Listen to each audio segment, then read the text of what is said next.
Nicholas, I know what have the last couple of months been like for you? I mean, the first professional loss. I know it's got to be tough to deal with. So, what's the focus been like, and what's the mentality been like over these last couple of months? That's a good question. Actually, the loss wasn't so bad on me. Like we spoke about the last time we had an interview, I kind of prepare for the possibility of me losing every time I fight, and since it got like hype that I was undefeated like 10 fights ago, I've been kind of dealing with that question and those thoughts. So it didn't really hit me that hard when I lost the fight.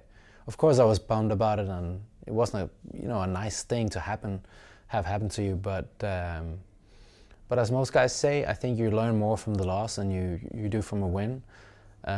So it's actually been good for me to kind of see what mistakes I made and what kind of areas in my life and my training that I needed to adjust to be able to go in the cage again and perform how I know I can.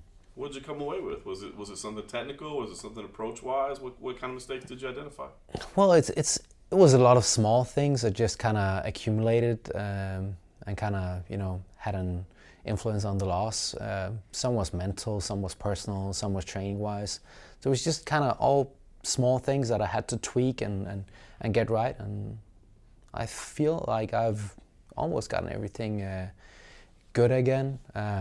It's a work in progress, but I feel confident on a whole nother level compared to the last fight in Zagreb.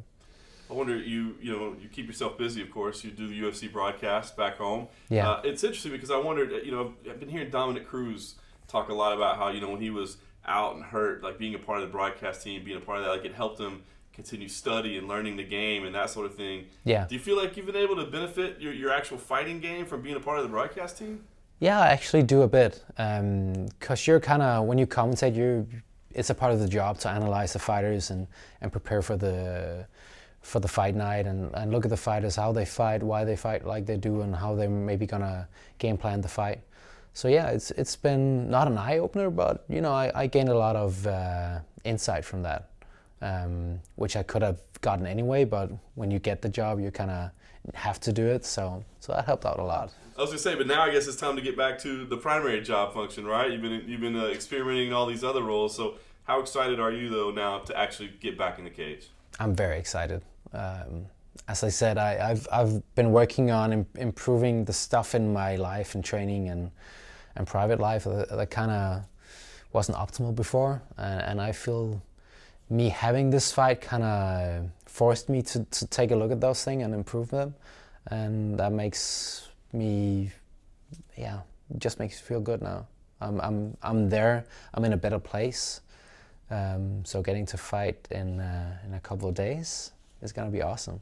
How do you think it'll manifest that we'll be able to see? Do you think fans will be able to pick up on some differences? I hope they will. In my last fight, I felt I was hanging back too much and not being. I wouldn't say aggressive, but I need to be. I need to dictate the fight more, and I didn't do that in my last fight, which was. And the same probably in the first 2 rounds of my fight against Darren Till. Kind of hanging back too much and not doing what I do best. So hopefully that's gonna, it's always hard to say what's gonna happen, but hopefully that's what I'm gonna showcase on Saturday.